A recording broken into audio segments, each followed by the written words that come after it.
My name is Samuel Kochomai, and I'll be talking about peace journalism, whose code is BJL2108. And since this is the first lecture of the unit, we'll be considering the concepts in peace journalism, largely very foundational concepts in peace journalism.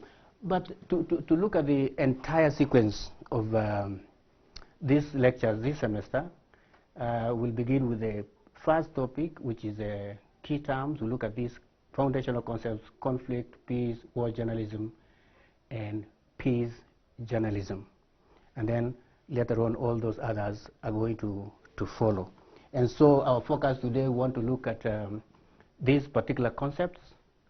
We'll begin with conflict, which is why we have the opposite, which is peace. And then we look at another related concept, which is violence. And then we end up looking at the peace journalism, which is the concept of our interest today. So we look at war journalism versus peace journalism. We look at the good practices in peace journalism. We'll also look at roles that media can play in reporting violence constructively. And so, and then we end up by looking at the duties of peace journalism and peace journalists. Now, let's begin with our first concept, conflict. And if you think of conflict, people have various ideas of what conflict is. In fact, others think of it as disagreement. Others think of it as contestation, and many other ways in which people describe conflict. Now, but when we zero into those who are concerned about concepts, we talk about scholars and practitioners. Conflict has been variedly defined. If you go to economists, they have their way of defining conflict. You go to you go to people in conflict management, they also have their own way of, there's also variation between the academics and the practitioners in the way they define conflict. So, depending on the discipline and the context in which this concept is spoken about, you will have variety of viewpoint in as far as conflict is defined. But what we want to do today here is to look at a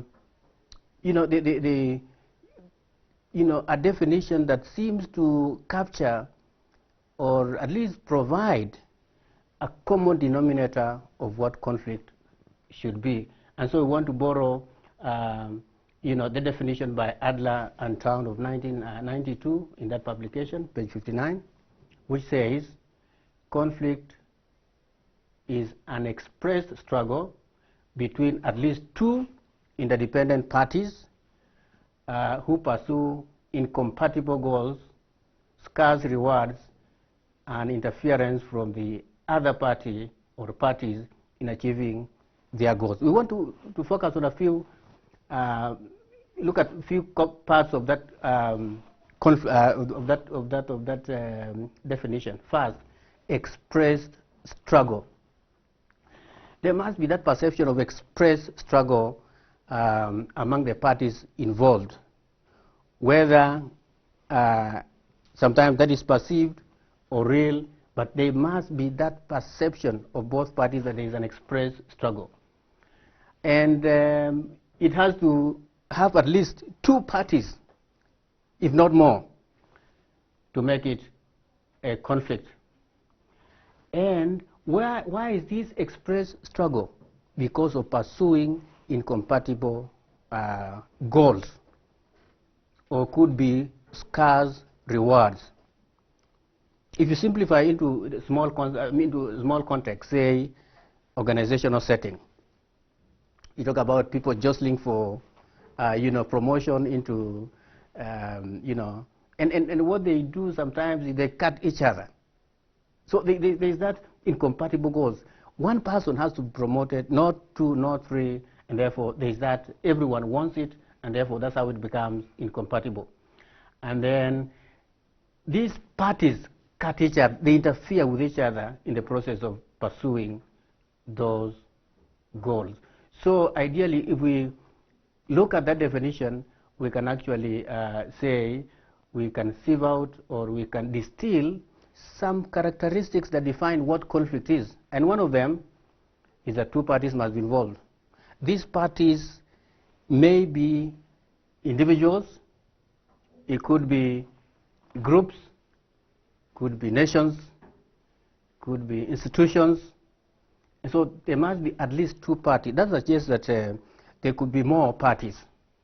In fact, in conflict definition, in conflict analysis, you will find that when looking at the actors, you might find primary actors, secondary actors, tertiary actors, and other complementary actors that come into this conflict because of certain interests. Either they are allies of one group or they are opponents of the other. So there must be at least two parties in that conflict. The other core characteristic of a conflict is there must be some subject of contestation. What are these contestation items?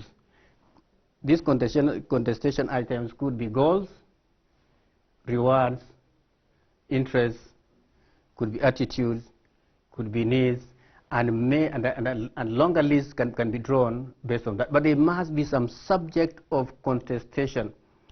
Think about Southern Sudan. We have two leaders who have been having trouble with each other and the leadership of their country. And they started as two individuals, then they became groups. Because, as we know, there is one ethnic group and the other ethnic group, and they are fighting over some. So, basically, there must be some subject of contestation. Those could be goals, rewards, interests, attitudes, and so forth. There is also perception of struggle. Now, for it to define conflict, then we are saying that both parties should be aware of the perceived struggle. If one party is aware or perceives so, and the other one is not aware, then it might not define, because both parties must, have that perception of struggle. I think, let me give a simple example in the Kenyan situation. Every Kenyan today knows about Kapedo and the two communities, who claim, the same, place. And then, somebody's idea to go ahead and, unearth and research on it. But there is that perception of struggle between the two communities and the third party, who happens to be the security, personnel. The other is that each party attempts to reduce the other's chances of success. In other words, you cut down your opponent so that you win. Whether that cutting down of your opponent is by communication or use of arms, or use of any other means of conflict. So this attempt to reduce each other's chances of success is actually the source of struggle. So if we look at defined conflict in that sense, then we can safely say this could represent the characteristics that define what conflict is. Still on our concept of conflict, there are two commonly held attitudes towards conflict. One is that conflict is destructive, it is negative. The other one is that conflict is positive or constructive. And we want to begin with the first one. You know, and again, I want to underline that even the way people, cultures, societies, you know, look at conflict is culturally defined. There are societies that largely look at conflict as negative. There are other societies that look at conflict as a positive thing. Now let's begin with the first one. Conflict is negative or destructive to relationships because it leads to losses, pain, trauma, and creates apathy in community or society. So that's, you know, how it's defined as negative. Now, what do societies, communities, nations react to conflict if they hold that particular you know, attitude? Obviously, what they would do is therefore rush to ensure that conflict is resolved immediately, its effects are minimized so quickly. And communities, societies that belong or hold this attitude largely avoid conflict at all costs. Then the next common attitude held about conflict is that conflict is constructive. In other words, it's constructive to relationships. And it's as basic as this, that it's considered necessary at all levels of societal structures. In other words, a form of expression of a changing society or changing community or changing relationships. Okay, so the best way to look at it obviously is to say, well, there is this conflict. So what does it say? What is it telling us? And the common response that it requires us to change. And a simple example before I go to this, you know, larger kind of conflict is, you know, parents, as they grow up with their children, always look at them as, you know, the children who do not know much about what and about what. But as teenagers grow, then they feel like they have grown up and they require that they are treated differently. But parents, because of seeing their babies growing up, think they are. So if you view conflict as constructive and you begin to see your teenager changing and wanting to be treated differently, then it must be telling you that there is something that is happening. You need to change the way you relate with that teenager. I want to come back to this. Kenya had post-election violence in 2007, 2008. Then the next one we had Constitution of Kenya 2010 and BBI. And Kenyans who have lived here for some time would know that it is conflict actually that led to what? COK 20, I mean, you know, Constitution of Kenya 2010, and it's conflict that is producing what?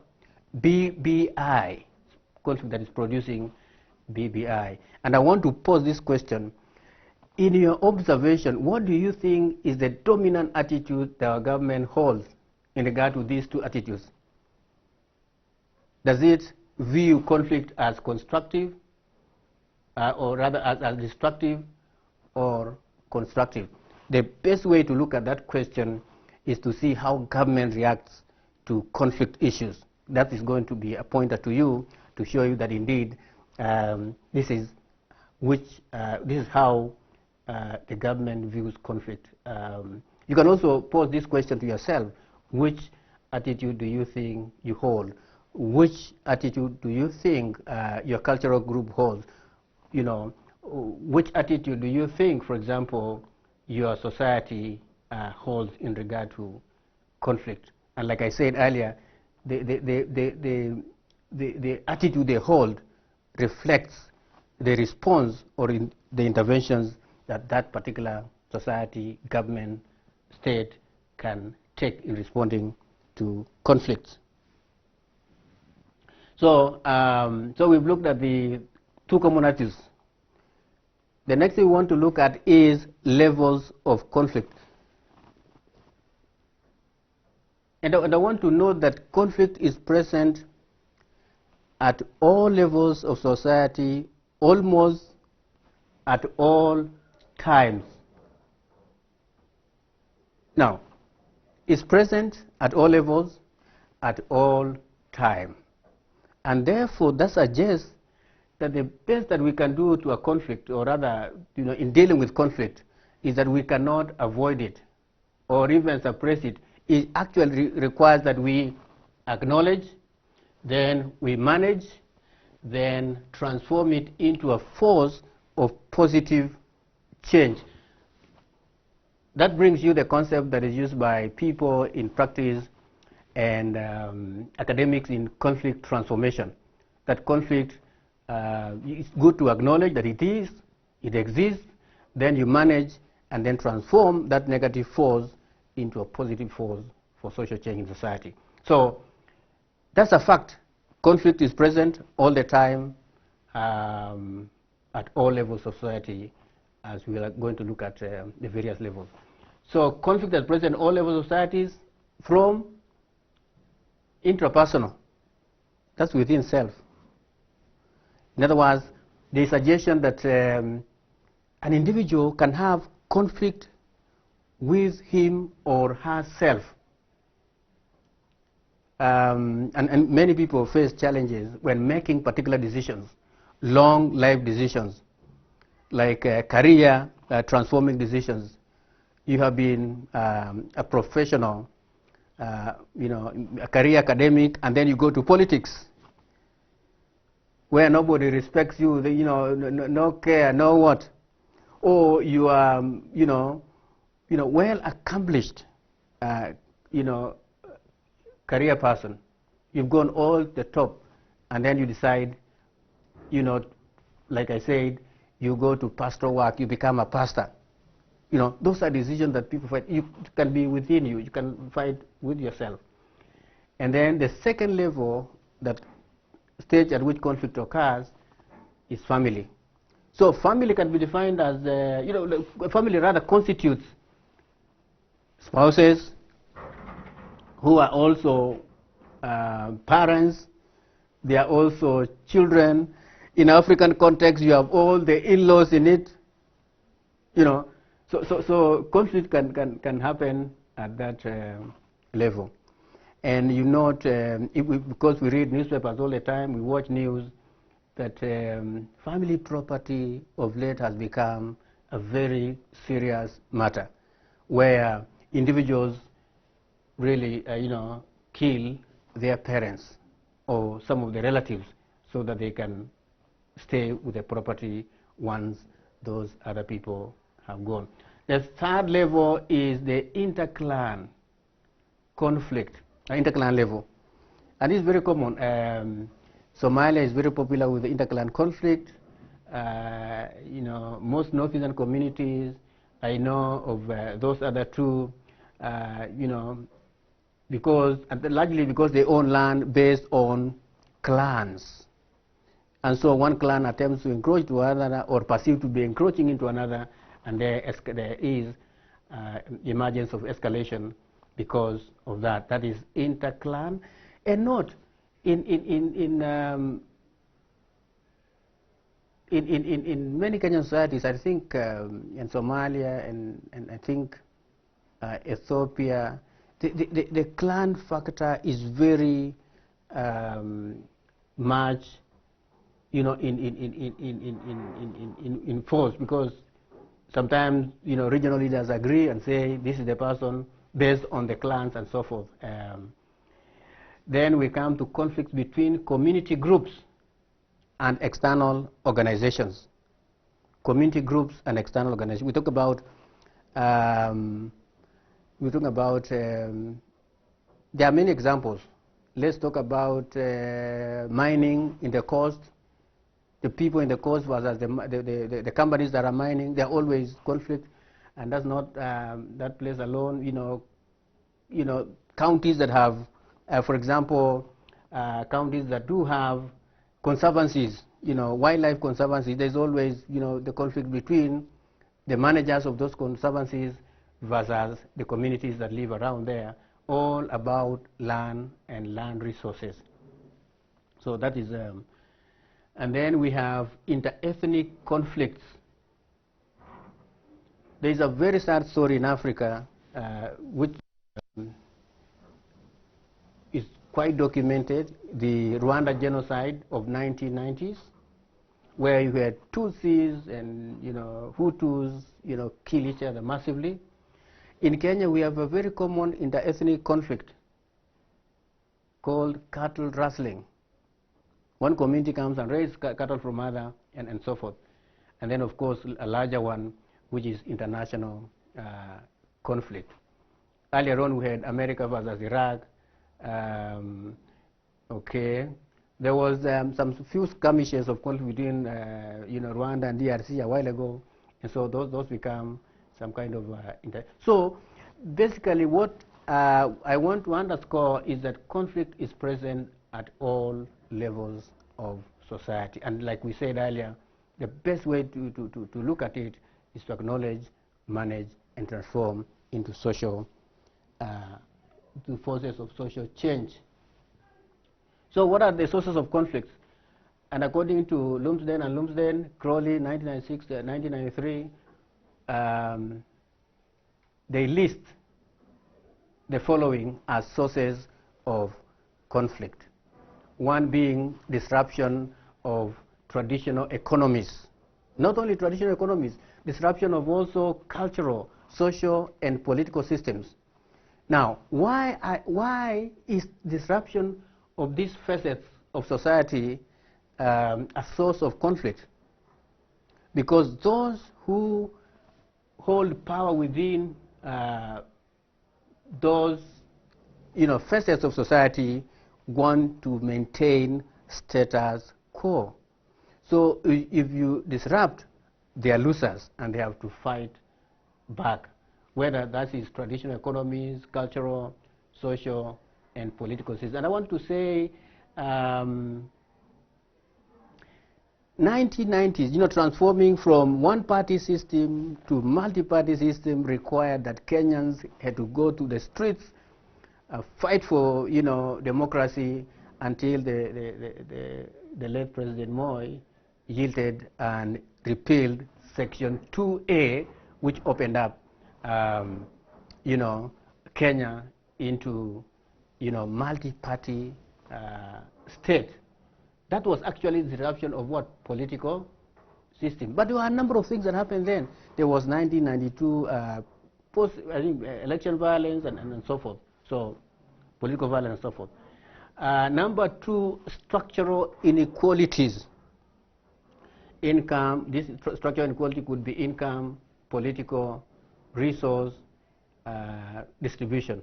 So structural inequality. When we talk about structural inequalities, we refer to how government structures are skewed towards favoring some group and disfavoring others, and in the process causing some friction between those communities. And those inequalities could be income, political, resource, or income distribution.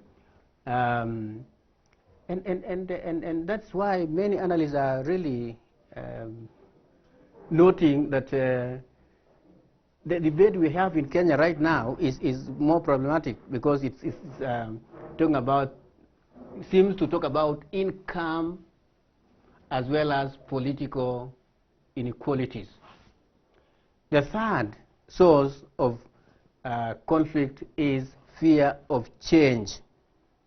And human beings are creatures of habit. And creatures of habit want to maintain status quo, do what they know how to do, that they have learned how to do as always. If you bring change, then that is going to disrupt the pattern of life, the free flow of their lives and so forth. Then we have mis or disinformation. misinformation is giving information that you are not certain about its factual nature.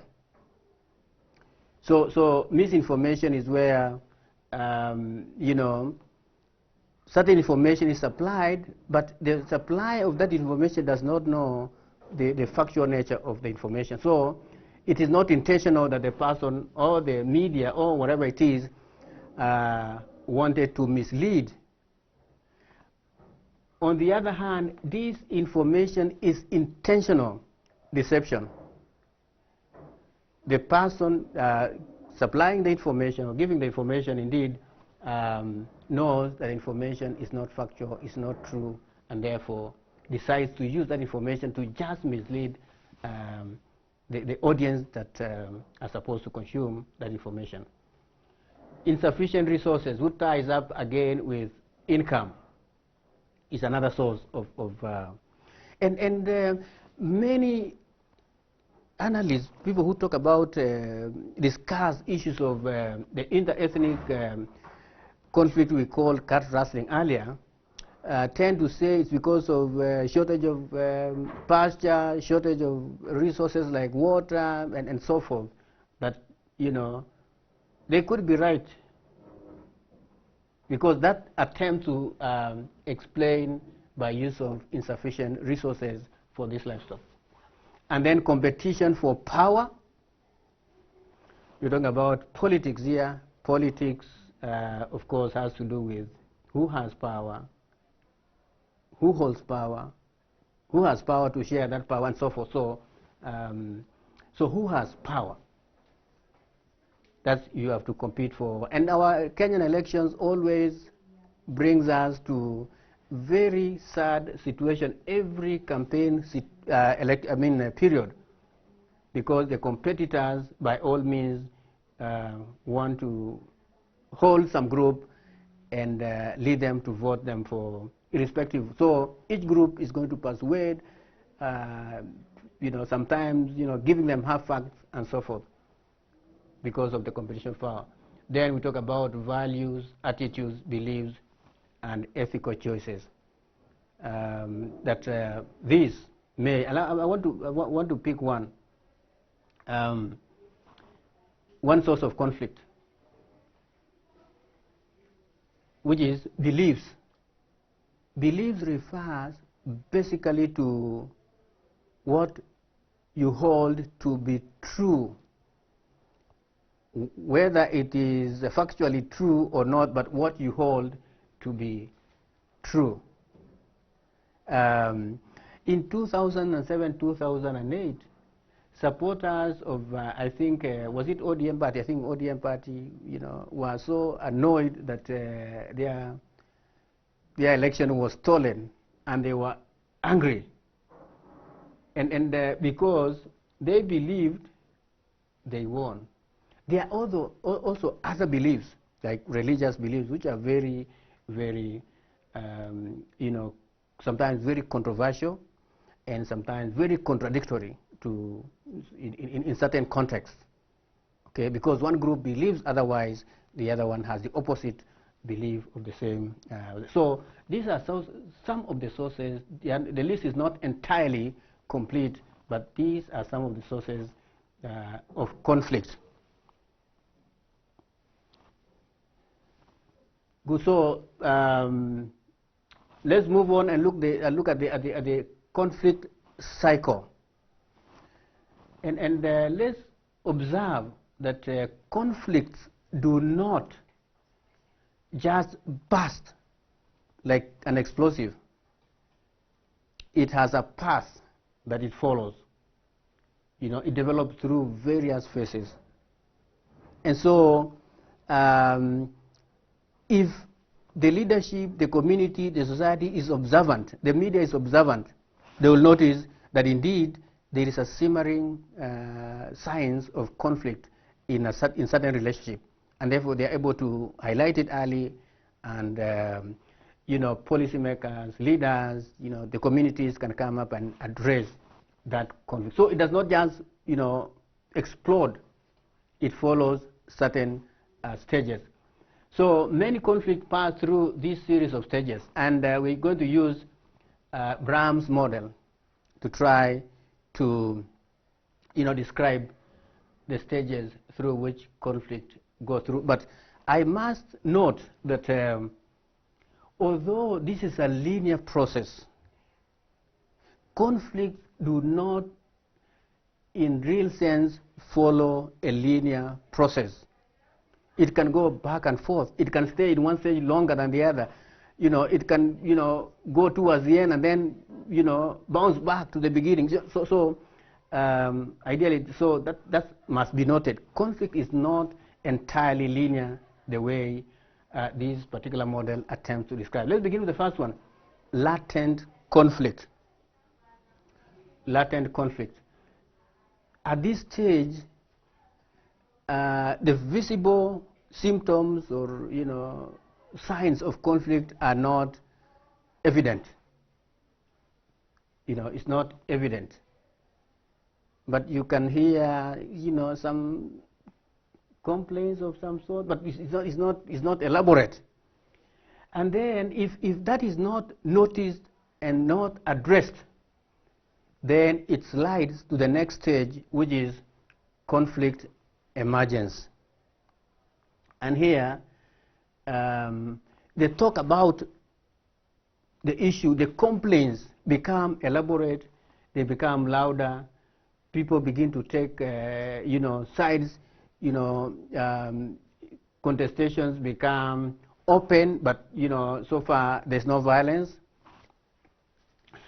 And if that is not addressed, then it logically slides into escalation. Escalation basically means now it's not about talk. It has turned violent. People have clashed. If their communities, they have started arming each other, grooming each other, forming vigilantes, striking the others, and so forth. So that's escalation. The conflict has now become real. Violence has become real. Losses, have begun to be seen. So that is escalation. And then if you don't address that, then it goes into escalation. Does not continue upward forever. It comes all the way to the highest, and the highest point is now stalemate. Each party has suffered substantially, but they are still holding on their own positions. So both sides have lost. If the cat rustlers, in the process of killing, or rather breeding cows, both sides have lost cows. Maybe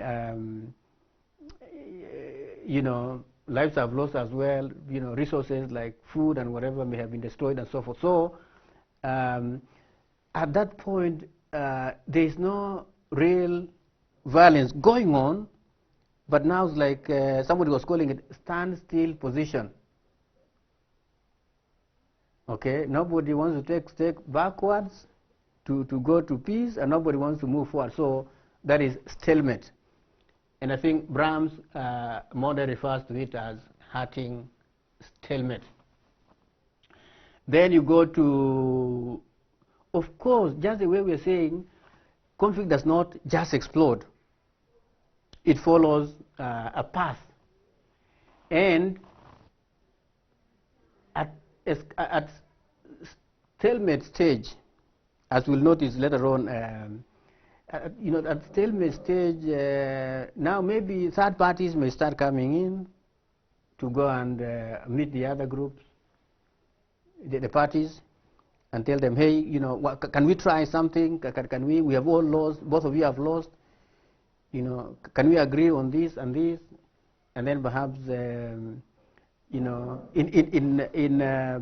interstate war, that's where you have, for example, at the escalation, that's where you have ceasefire. Say, okay, let's cease fighting and talk.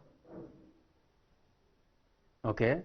Now, note, we said sometimes we describe the conflict cycle as linear, but it is not that linear. It may come all the way to escalation, then the parties do not agree, they go back to escalation. And then after some losses, you come back to stalemate. And then now come back to the escalation and continue down to... now, if you succeed in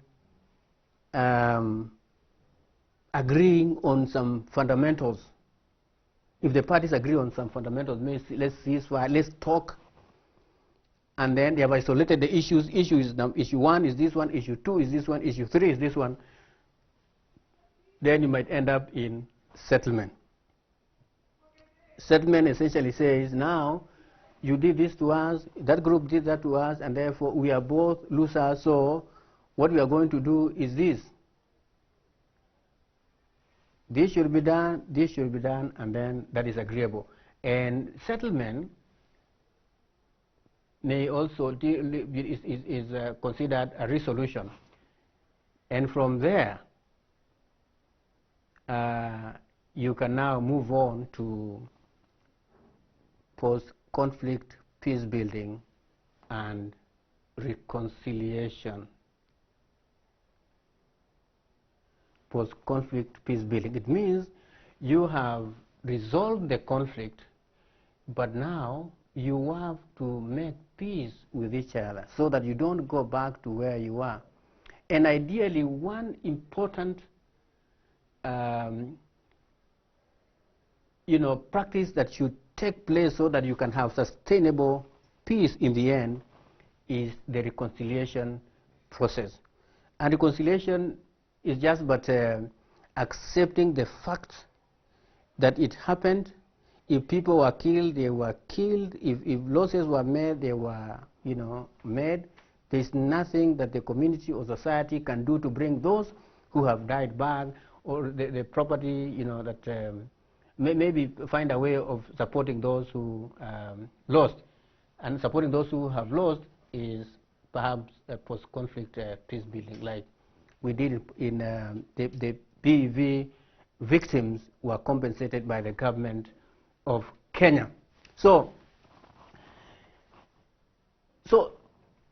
according to Bram, conflict follows this linear process or cycle. But like I noted earlier, it's not always linear. To note is that peace actors, as well as journalists, should know what should be done at a particular stage. If the conflict at the latent stage, what should journalists do in their work? What should, the people the practitioners in peace building do at that stage?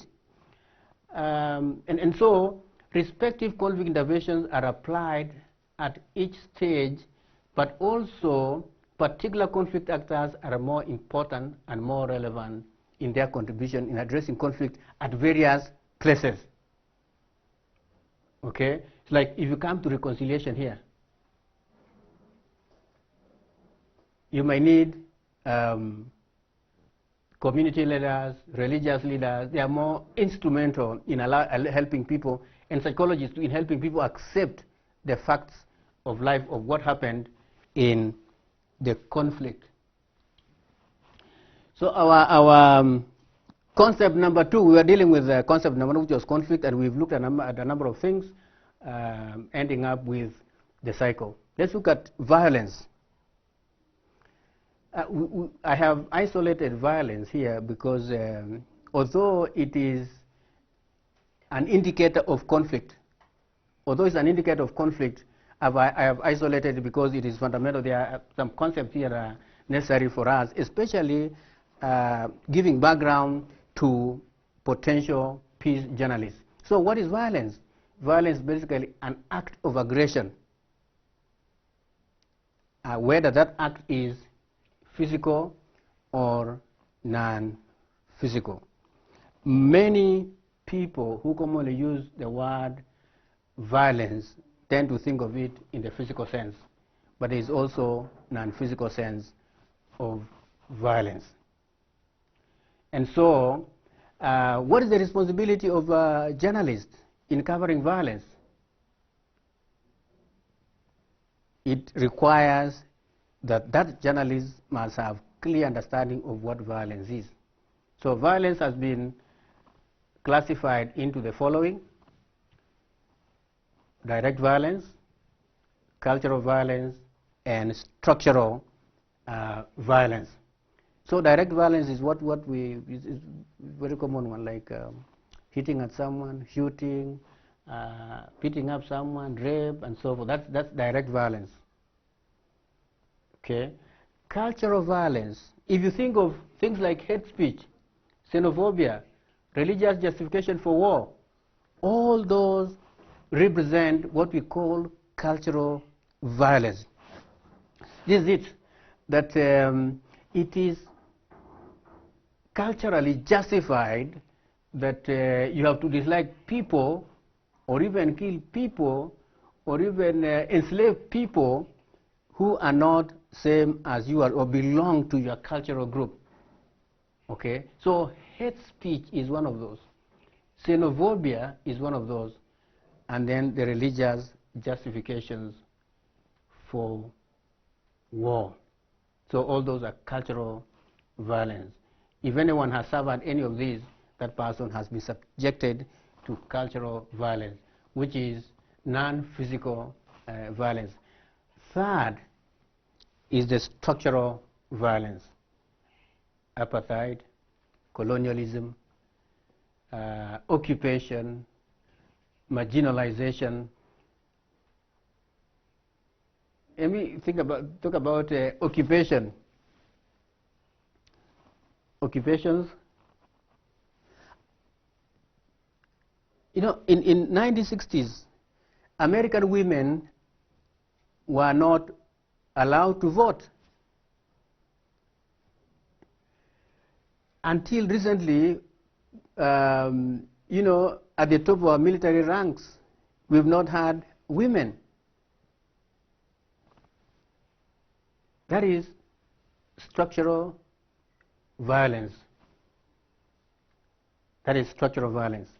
Then we have marginalization, which is a structural violence.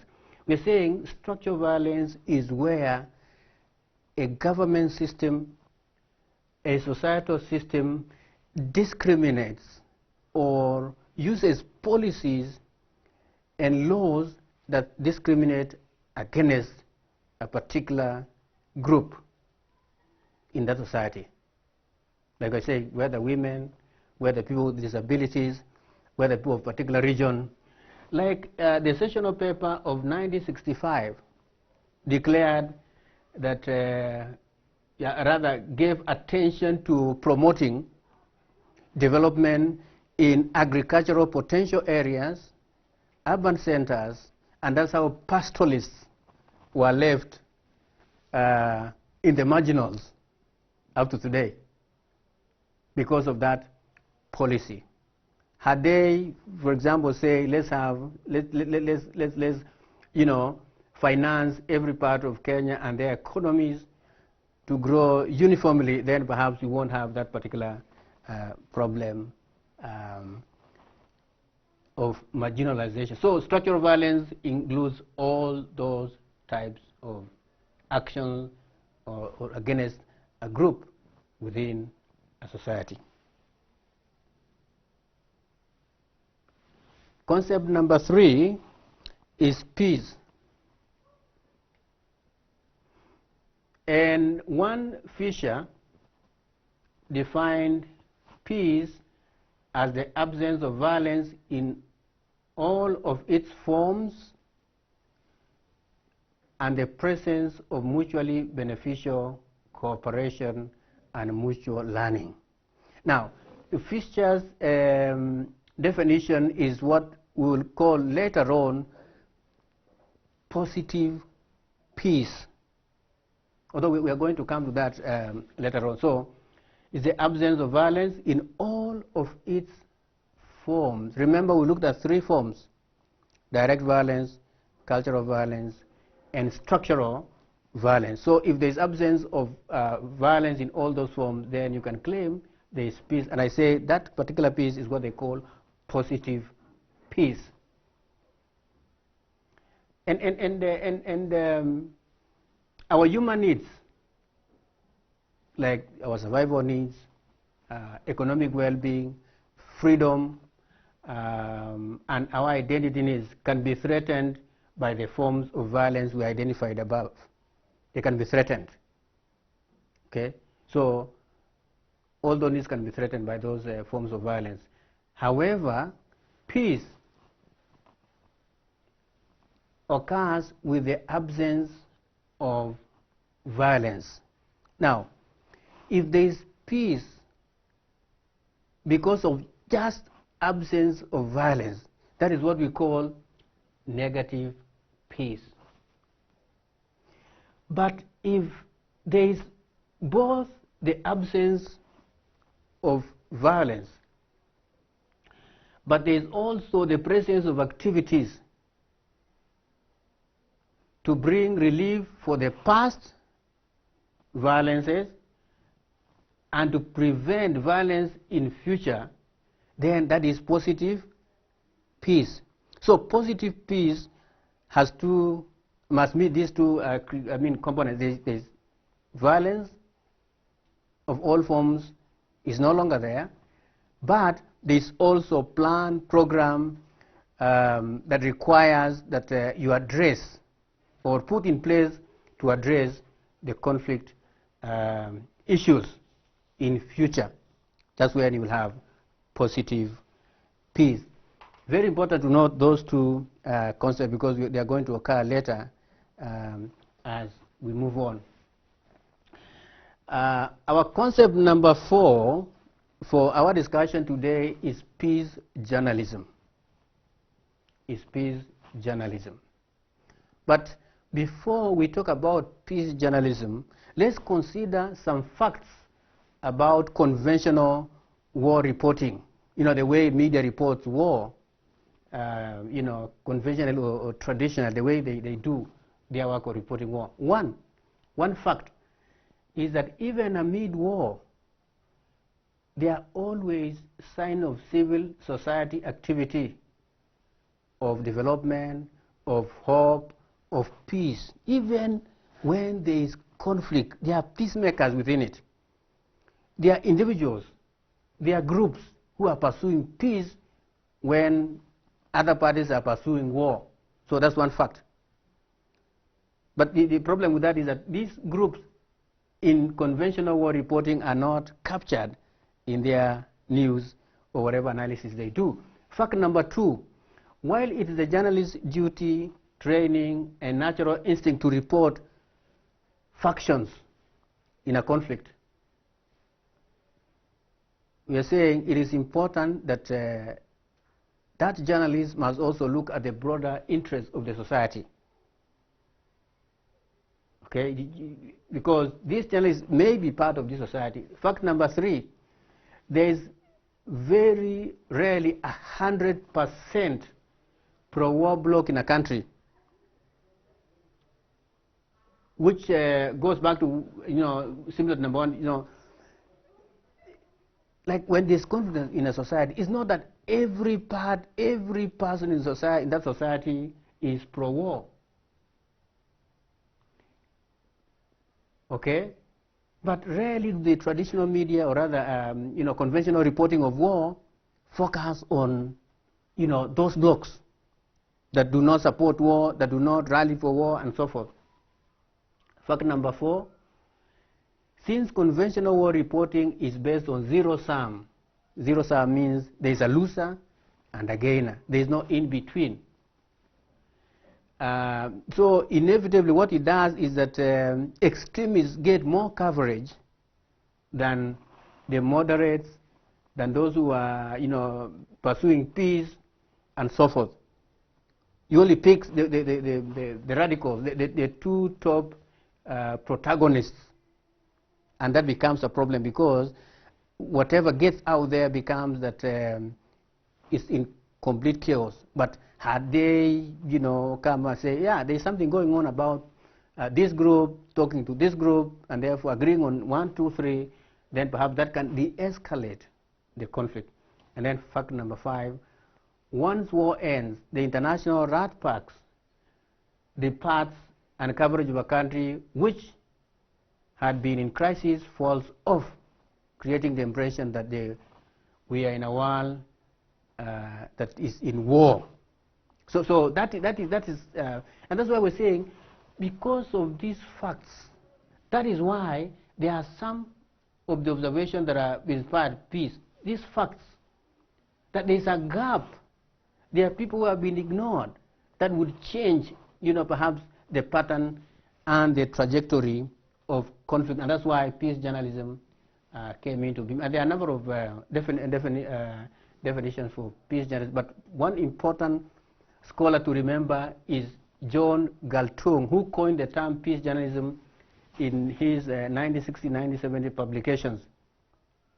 And in his words, he has defined peace journalism as such, that peace journalism stands for truth as opposed to propaganda and lies.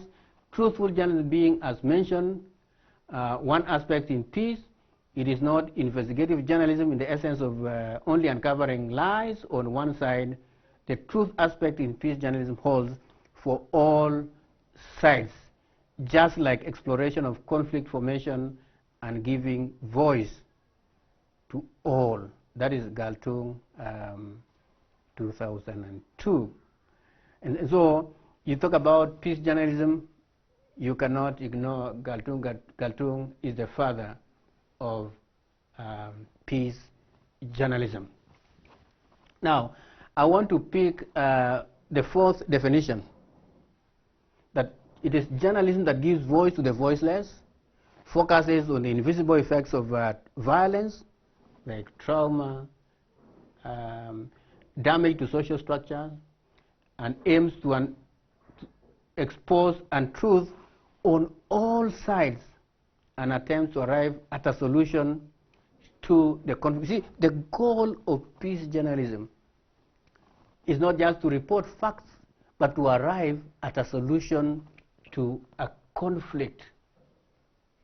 That's attempting to do that and giving voice to the voiceless. Later on, we'll look at the comparison between peace journalism and war journalism, and you can see the dichotomy of how the two represent conflict. So that's basically how peace journalism is defined. So peace journalists always strives to do this. One, depolarize the conflict by showing the black and white of all sides. This party is doing this, this party is doing this. Number two, it strives to de-escalate by paying more attention to peace and conflict resolution as much as the violence. So it gives equal attention to both the conflict as well as peace efforts. And therefore, in Galtung comparison, in his comparison, says war journalism escalates conflict because it is more like sports journalism. You know, sports journalism is about competition. So it's a zero-sum game. There must be a gainer, there must be a loser. And so winning is everything. Now, so war journalism is like sports journalism, whereas peace journalism is more like health journalism. What does it do? Health journalism, where the plight of the patient and equal attention is paid, and the equal attention of the possible causes, possible factors that contribute to disease, the possible remedies, and preventive. So you can see as opposed to sports journalism, which talks about winner and loser. This one goes deeper, looks at what is the cause, what were the possible factors, what contributed to the disease, how can we remedy it, and how do we prevent it from happening. And that is peace journalism, as well put by Johan Galtung. Now, that's the comparison between the two. And this is from Blinch and Mal Godric, 2005. War journalism focuses on conflict, and more particularly on the effects of conflict. That's what it reports, visible effects of conflict. Unlike peace journalism, which is peace-oriented, like we said earlier, it explores the formation and aims to prevent conflict. And when the conflict has happened, attempts to, contribute to peace making. Comparison number 2, it is propaganda oriented. That is war journalism, because it exposes truth on one side. Because propaganda basically has to do with selecting facts and using those facts to achieve particular end. So that's what it does, is propaganda oriented, whereas peace journalism is truth oriented. It exposes untruth on all sides. Then we come to third comparison. War journalism presents elite voices, whereas peace journalism people-oriented. People-oriented in the sense that it focuses on suffering of all, focus on peacemakers as people on the ground who are attempting to do something, and so it focuses on the people rather than elite voices. This captures the elite voices.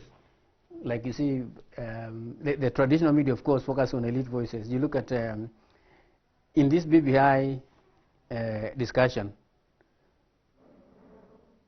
there are two principals, one on one side, then the other group on the other. So we only talk about so and so, those three gentlemen. Then we come to the fourth, that war journalism portray victory over the enemy as the end goal. So victory is all that is needed, is the end goal. Whereas peace journalism is solution-oriented, because it highlights peace initiatives. It presents solutions rather than ways to victory. So that's how we can simply compare peace journalism and war journalism. A few things about peace journalism. Good practices in peace journalism. What are the good practices? Those who write or produce for peace, peacemaking. They focus on presenting solutions. Don't just say all the wrong things that have happened, but ensure you present solution. Number 2, reporting on long-term effects. Reporting on long-term effects, orienting news to people and grassroots, searching for common ground. There must always be common ground, where people can agree. Reporting and naming wrongdoers on all sides. So you disaggregate the us and them into small groups, then avoiding imprecise use of words, avoiding demonizing objectives, avoiding making opinions look like facts. And then, so what roles can media play in reporting violence constructively? 1, channeling communication between parties, educating, building consensus, counteracting misperception, analyzing conflict, objectifying protagonists for each other, identifying the interests underlying the issues, providing an emotional outlet. Yeah, conflict is emotional. So the media must provide that emotional outlet, encouraging balance of power, framing and defining the conflict. Don't touch the surface, don't pick up what the protagonists are saying, but make sure you, as a journalist, define the conflict. Then face-saving and consensus building, as well as solution building. So those are the roles that media can play in de-escalating, reporting conflict, violence rather, constructively. And lastly, in our discussion, we are going to look at duties of a peace journalist. And let me begin by saying a peace journalist has a duty to live by and deliver within the principles and expectation of peace journalism, or peace journalist and peace reporter. One, duty number one, duty to understand conflict before reporting. You got to understand the conflict, the cause, the parties, the history. Journalists also have duty to report fairly, give all parties equal opportunity to respond to the problem. The duty to report background and causes of conflict, whether it could be both legitimate causes as well as perceived causes of that conflict. Duty to present the human side. People are traumatized. There are human stories of people who are injured, people whose homes were burned, for example, or children who have been separated with their parents, elders who have suffered because of instability. You got a duty to report the human side.